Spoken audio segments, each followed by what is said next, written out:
오늘 이제 저희들이 스가랴 7장을 살펴보게 되는데, 제가 말씀을 드린 것처럼 이제 스가랴서는 크게 이제 한 네 부분, 그러니까 서론, 그 다음에 환상, 그 다음 내용이 7장, 8장은 질문에 대한 답변입니다. 질문에 대한 답변. 그리고 이제 9장부터 14장까지가 예언의 말씀입니다. 그런데 오늘 이제 7장 말씀은 그러니까 질문이 주어집니다. 특별히 이제 스가랴 선지자에게 이스라엘 백성들 중에 어떤 사람이 와서 질문을 하고 그 질문에 대한 답변이 7장과 8장에 기록이 되어져 있습니다. 이제 1절 말씀, 다리오 왕 제4년 9째 달, 그리고 날짜는 4일입니다. 제4년 9째 달 4일에 여호와의 말씀이 스가랴에게 임했습니다. 자, 이제 1장 7절에 날짜가 한번 나왔습니다. 그때는 다리오 왕 몇 년이었습니까? 이제 다리오 왕 2년 11월이었습니다. 11월. 다리오 왕 2년 11월에 이제 두 번째 말씀, 그 환상이 주어졌습니다. 그런데 이제 지금 이 말씀은 다리오 왕 제4년, 그리고 9째 달입니다. 9째 달. 그러면 이제 약 한 2년, 그러니까 한 1년 10개월 정도 시간이 흘렀을 때 말씀이 주어졌습니다. 그리고 이제 좀 시간이 좀 헷갈리실 텐데, 2년, 다리오 왕 2년 6월 달에, 다리오 왕 2년 6월 달에 성전 건축을 다시 재개했습니다. 다시 이렇게 재개를 다리오 왕 2년 6월에 했고, 그리고 이제 몇 년에 마치는가 하면 다리오 왕 6년에 이제 성전 건축이 완성이 됩니다. 완성. 그러니까 성전 건축을 재개해서 약 4년 만에 완성이 됩니다. 그러면 이제 오늘 말씀은 다리오 왕 제4년 9째 달이니까 성전 건축을 재개하고 마치는 때까지로 보면 딱 한 중간 정도 시간이 통과했을 때 이 말씀이 주어졌습니다. 이미 성전 건축 재개를 시작한 지가 약 한 2년이 지났습니다.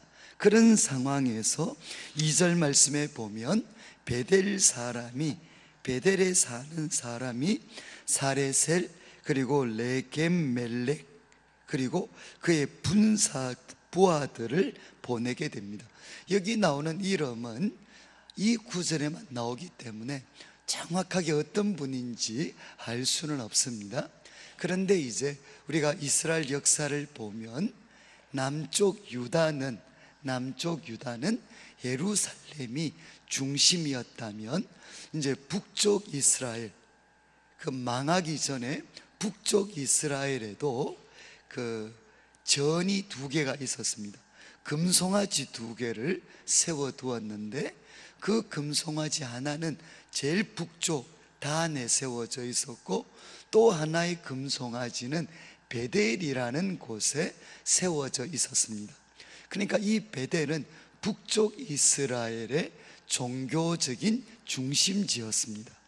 그런데 어떤 연유인지는 모르지만 이제 북쪽 이스라엘이 멸망하고 남쪽 유다도 멸망하고, 그리고 바벨론 포로를 거친 후에 이제 돌아왔을 때 이 베델 지역에도 이제 이스라엘 백성들이 거주를 했습니다. 아마 유다의 배경을 가졌던 사람이 이렇게 거주했는데, 이들이 와서 이제 2절 후반부를 보면 여호와께 은혜를 구합니다. 여호와께 은혜를 구하면서 3절 말씀, 만군의 여호와의 전에 있는 제사장들과 그리고 선지자들에게 질문을 합니다. 무슨 질문을 하는가 하면 3절 후반부, 내가 여러 해 동안 행한 대로 5월 중에 울며 근신해야 되겠습니까? 결국 무슨 말인가 하면, 어떤 질문을 하는가 하면, 그 선지자들과 제사장들에게 우리가 오랫동안 했던 것처럼 이제 다가오는 5월달, 다가오는 5월달에도 우리가 울며 근신을 해야 됩니까? 그러니까 결국은 5월달에 우리가 금식을 해야 됩니까? 라고 질문을 합니다. 그런데 이 구절은 이제 이스라엘의 역사적 배경을 조금 이해하셔야 되는 게, 바로 5월달에, 이 5월달에 어떤 일이 일어났나? 예를 들면 우리 한국에 6월달에 어떤 일이 일어났습니까? 6월달에 어떤 일이 일어났죠? 우리가 역사적인 상황을 살펴보면 6월달에는 6.25 사변이 일어났습니다. 그런 것처럼 5월달에는 당시 이스라엘 백성들에게는 무슨 일이 일어났느냐? 절대로 잊을 수 없는 날, 그러니까 이제 느부갓네살, 바벨론 왕이었던 느부갓네살 왕이 예루살렘 성을 포위를 했습니다. 포위를 한 게 몇 월 달인가 하면 10월 달이었습니다. 10월 달 이제 포위를 시작을 해서 공격을 했습니다.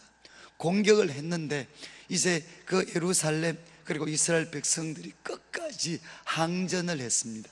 버텼습니다. 그래서 약 한 6개월 정도를 버티게 됩니다. 한 7개월 정도 버티다가 결국 이제 5월달 무슨 일이 일어나느냐? 예루살렘 성벽이 무너지고 성전이 불타게 됩니다.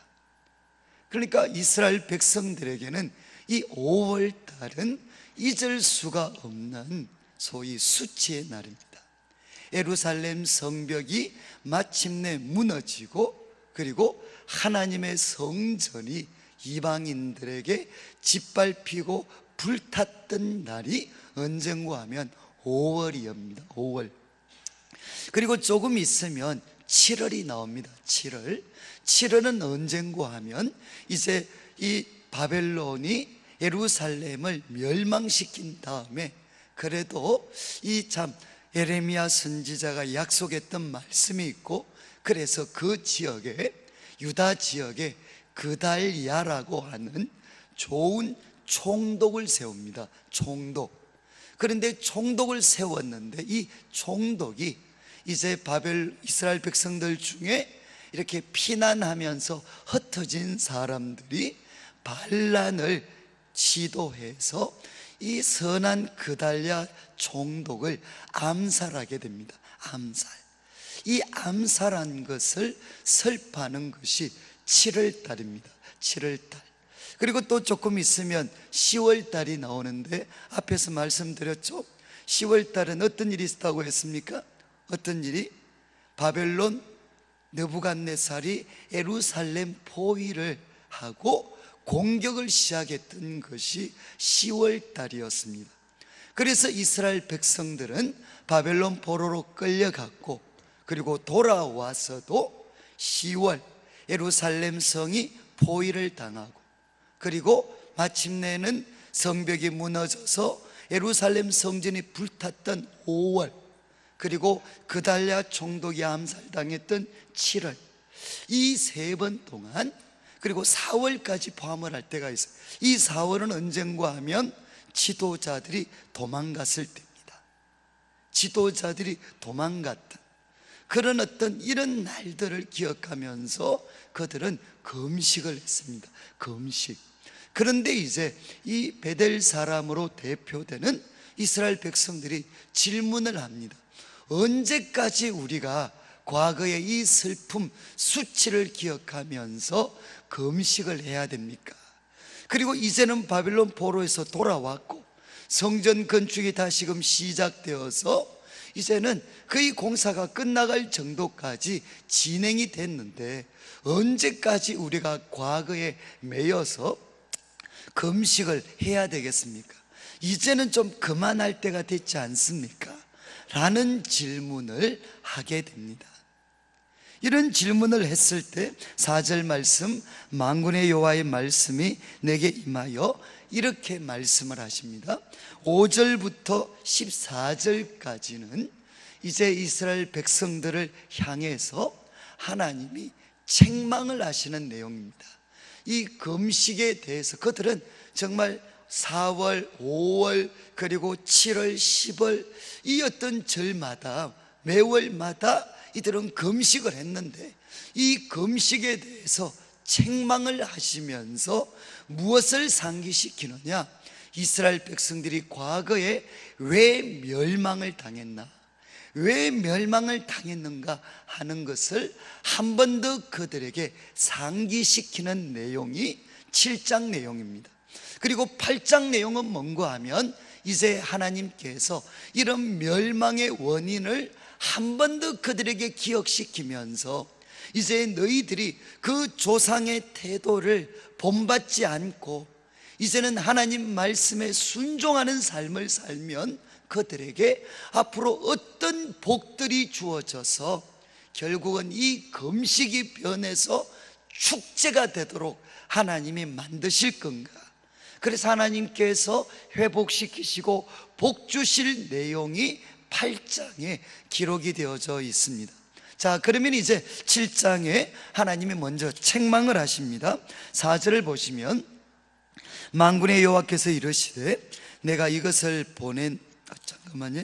4절 말씀, 만군의 여호와의 말씀이 내게 임하여 이르시되 5절 온 땅의 백성과 제사장들에게 이르라. 너희가 70년 동안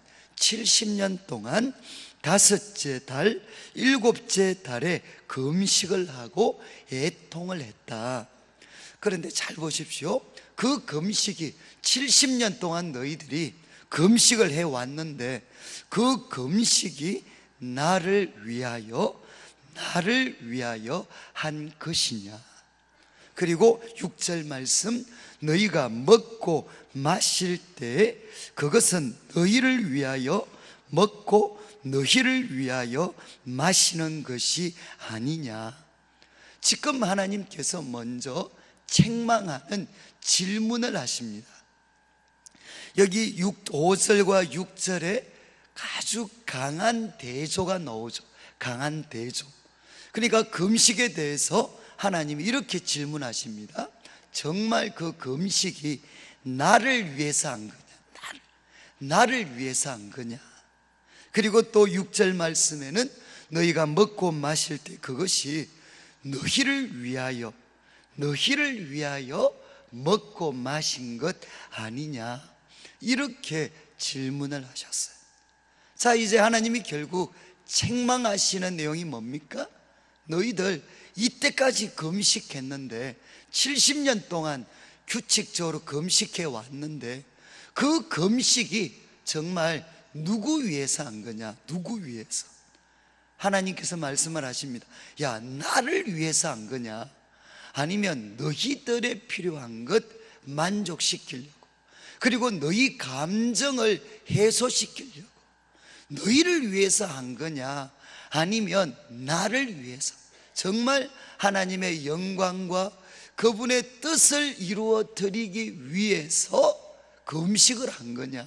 아니면 너희 자신의 한풀이와 너희 자신의 뭔가 어떤 일들을 이루기 위해서 한 거냐? 이렇게 질문을 하셨습니다. 그러면서 이제 먹고 마시는 것, 금식할 때뿐만 아니라 그러면 너희들 매일 먹고 마시는데 그건 너희들을 위해서 한 거냐? 아니면 나를 위해서 한 거냐? 너희들은 먹고 마실 때도 너희 자신을 위해서 했고 금식도 결국은 너희 자신을 위해서 한 것 아니냐? 이렇게 책망을 하셨어요. 저는 제가 참 이 말씀을 묵상하면서 제가 마음에 참 두려움이 있었던 게, 아마 하나님 이렇게 질문하실 것 같아요. 저희들한테는 이렇게 질문을 하실 것 같습니다. 야, 너희 특세 봄, 가을로 하는데 지금 너희 자신을 위해서 하냐? 아니면 진짜 나를 위해서 하냐? 성도님 어떻게 생각을 하십니까? 제가 어제 이 말씀을 묵상하면서 참 이렇게 좀 괴로웠어요. 도대체 지금 이 특세를 누굴 위해서 하나? 하나님의 영광이 드러나고 하나님의 뜻에 우리들 자신을 맞추는, 그래서 하나님을 위해서 우리가 이 특세를 하나, 아니면 나 자신이 지금 뭔가 해결해야 될 문제가 있고 또 내가 지금 시급히 해야 될 많은 문제들이 있으니까 그것을 우리들 자신을 위해서 이거 하는 건가? 저는 이제 우리 뒤에 좀 더 설명을 드리겠지만, 저는 우리 성도님들께서도 특별 새벽 기도회 참여하시는데, 이 특별 새벽 기도회가 우리 성도님들 자신보다는 바로 우리가 섬기는 하나님의 뜻과 그분의 영광이 드러나게 하기 위해서 이 특세를 하는 게 돼야 될 것 같습니다. 자, 이렇게 먼저 하나님이 그들을 책망을 하셨습니다. 그러면서 7절 말씀, 예루살렘과 사면 성읍에 백성이 평온히 거주하며 남방과 평원에 사람이 거주할 때, 이거는 뭔가 하면 과거 이스라엘이 멸망하기 전에 예루살렘에도 사람이 많고, 그리고 또 남쪽 그리고 평야 지역에도 많은 사람이 거주할 그때도 여호와께서 옛 선지자들을 통해서 말씀하셨지 않느냐 이거죠. 그때도 너희에게 가르쳤던 말씀이 있지 않느냐. 그러면서 이제 8절부터 구체적으로 내용을 소개합니다. 그러면 하나님이 과거에 선지자들에게 금식에 대해서 가르쳤다. 예를 들면 어떤 거 가르쳤죠? 성도님들 기억나십니까? 예를 들면 유명한 이사야 58장에 보면 하나님 이런 말씀을 하십니다. 내가 진짜 기뻐하는 금식이 있다. 내가 기뻐하는 금식, 그것은 뭐라고 했습니까? 내가 기뻐하는 금식은 흉악의 줄을 풀어주는 것이다. 사람들에게 손가락질하면서 무시하거나 모욕하거나 다른 사람과 다투고 싸우고, 이것이 아니라 내가 정말 기뻐하는 금식은 나그네와 빈민을 돌아보아서 자기 집에 들이고, 그리고 압제당하는 사람은 흉악의 줄을 풀어주고, 바로 이것이 참된 금식이고, 너희들이 이런 것들을 하게 되면 너희들의 치료가 급속하게 일어날 거고, 그리고 너희 삶은 마치 물된 동산과 같이 회복이 될 거다. 그러니까 이미 하나님께서는 이사야 선지자나 여러 선지자들을 통해서 말씀을 하셨습니다. 그 금식 중심에는 뭐가 있어야 되느냐? 하나님의 뜻을 이루어 드려야 되는데, 특별히 이 금식, 우리들의 육체의 금식뿐만 아니라 여기에는 무엇의 금식이 있어야 되느냐? 탐욕의 금식까지도 있어야 된다는 겁니다. 자, 이제 구체적으로 설명하는데 8절 말씀 보십시오. 여호와의 말씀이 스가랴에게 임하여 이르시되, 만군의 여호와가 이같이 말하여 이르시기를, 너희는 진실한 재판을 행해라. 정말 하나님을 위한다는 게 뭔가? 진실한 재판을 행해라. 참 좀 약간 예상 바뀌지 않습니까? 정말 하나님을 위하는 게 뭔가? 그것은 먼저 하나님 백성들이 진실되게 재판을 해야 된다는 겁니다. 의를 세워야 된다는 거죠. 그렇지만 의를 세우되 그 의의 테두리 속에서 무엇을 해야 되느냐? 서로 인애. 이거는 인애라는 것은 신약적인 용어로는 은혜입니다. 서로에게 은혜, 언약적인 사랑, 언약적인 사랑과 긍휼을 베풀으라. 참 이 두 가지 어려운 주제죠. 진실한 재판을 하는데 서로 인애, 언약적인 사랑과 긍휼을 베풀어 주어라. 그리고 10절 말씀에는 하지 말아야 될 것, 고아와 과부와 나그네와 궁핍한 자, 이분들은 힘이 없는 자들입니다.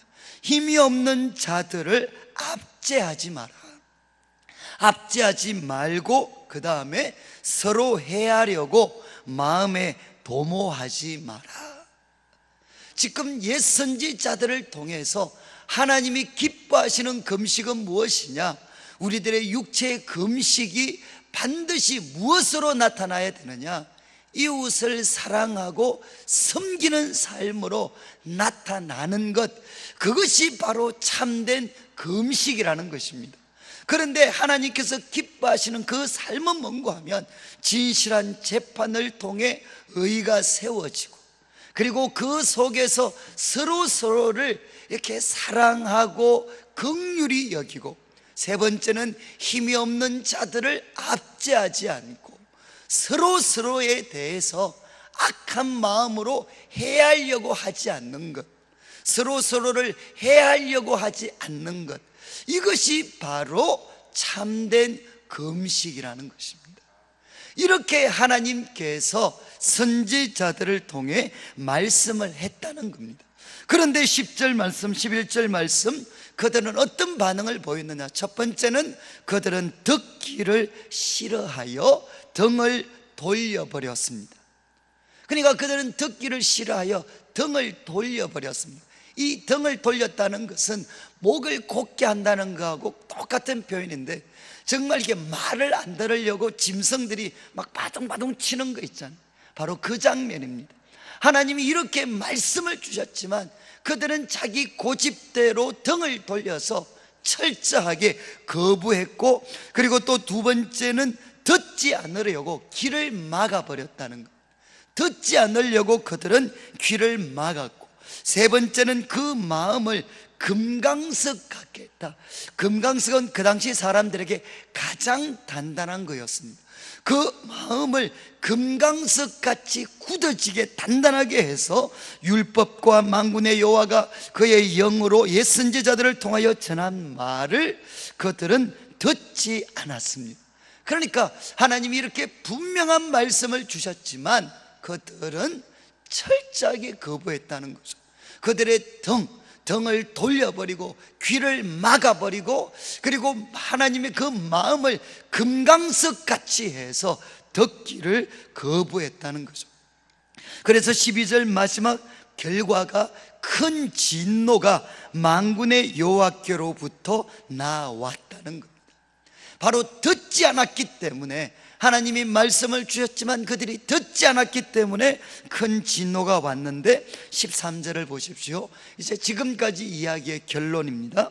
내가 불러도, 잘 보십시오. 오늘 말씀 이제 우리가 붙잡고 기도해야 될 말씀인데, 내가 불러도 그들이 듣지 아니한 것처럼, 내가 불러도 그들이 듣지 아니한 것처럼 그들이 불러도 내가 듣지 아니하리라. 만군의 여호와가 말하였느니라. 이건 정말 무서운 말씀이죠. 하나님께서 그들을 불렀지만, 선지자들을 통해 말씀을 통해 그들을 불렀지만 그들은 듣지 아니했습니다. 그럴 때 어떤 일이 생기느냐? 그들이 불러도, 그들이 하나님을 불러도 내가 듣지 않겠다, 이렇게 말씀을 하셨고, 바로 이 말씀이 성취되어 일어난 것이 뭐냐? 이스라엘과 그리고 예루살렘의 멸망이었다는 것입니다. 지난 세월 왜 그렇게 이스라엘 백성들이 고생을 했느냐? 하나님이 그들에게 말씀하셨어요. 종교적인 경건은 반드시 무엇으로 나타나야 되느냐? 사회적인 의로움으로 나타나야 된다 라는 이 하나님의 말씀, 이 하나님의 말씀을 그들이 거부했기 때문에 결국 어떻게 되었느냐? 그들은 멸망을 당했다는 것. 그래서 14절, 내가 그들을 바람으로 불어 알지 못하던 여러 나라에 흩어버렸고 그 후에 이 땅이 황폐하여 오고 가는 사람이 없었고 이는 그들이 아름다운 땅을 황폐하게 하였습니다.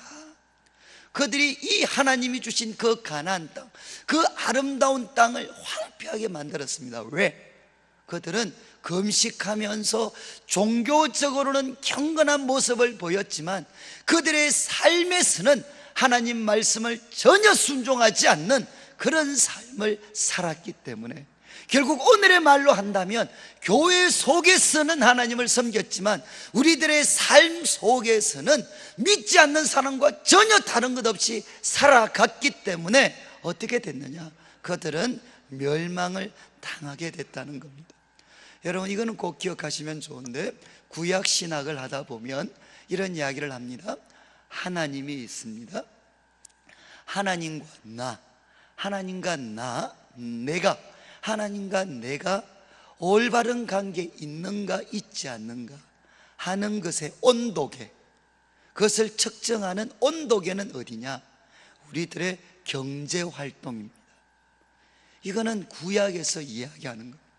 내가 지금 하나님과 바른 관계를 맺고 있나 아닌가, 그것은 예배 횟수가 중요한 게 아니고 실제 내 삶에서 지금 선지자를 통해 하나님이 교훈하셨던 것처럼 그 경제활동하는 곳에서 사람을 누르고 억압하고, 그리고 또 흉악의 줄로서 그들을 괴롭게 만들고 서로 해하게 하고, 바로 이것이 뭔가 하면 하나님과 우리와의 관계가 정말 어떤지를 나타내는 온도계가 된다는 것입니다.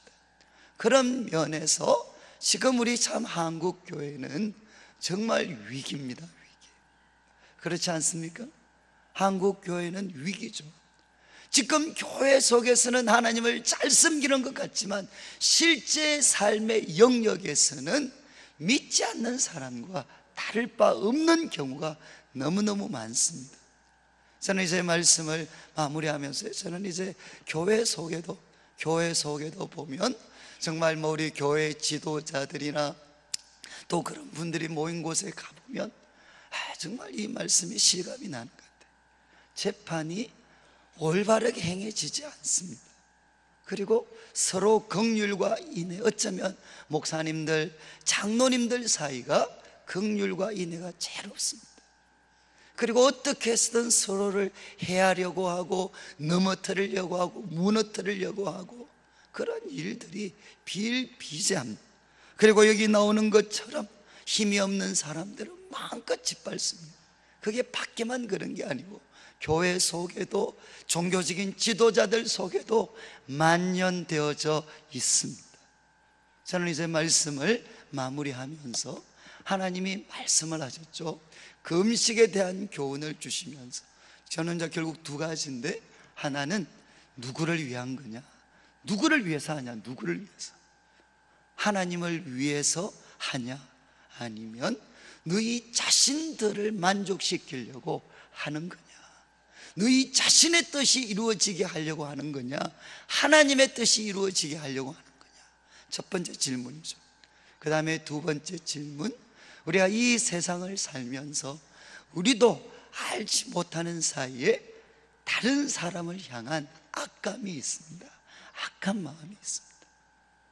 하나님께서 정말 우리를 긍휼히 여겨주셔서 여기 나오는 것처럼 하나님 우리 가운데 의를 세워주시고, 하나님 의를 세워주시고, 그 의 속에서 서로를 향해 언약적인 사랑과 긍휼을 베풀 수 있도록, 언약적인 사랑과 긍휼을 베풀 수 있도록 정말 우리 교회 시급합니다. 인애와 긍휼을 베풀어 주고, 그리고 힘이 없는 자들, 밖에서든 안에서든 우리가 힘이 되어 주고, 그리고 마지막으로 서로를 해하려고 하는 마음을 내려놓아야 됩니다. 서로를 해하려고 하는 마음, 서로를 향해 악감을 품고 있는 것들이 있다면 이것들을 내려놓아야 됩니다.